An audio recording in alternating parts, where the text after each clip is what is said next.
कटकर बारबाटी दुर्ग विषय तो आम समस्ते जानिछे किंतु एहार माटी तले आज भी किछि रहस्य जीवंत अछि।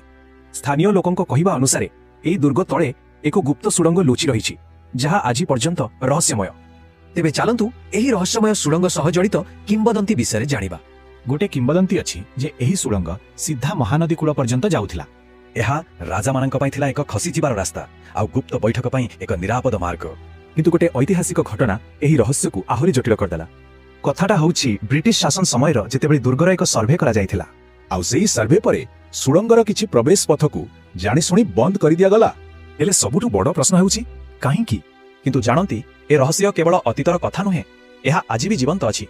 स्थानीय प्रहरी माने कहंती रात्रे दुर्ग भितरु आज भी किछि अजब शब्द सुना जाय, लागि जंती सेही बंद सुड़ंग भितरे केही जणे चालुछि।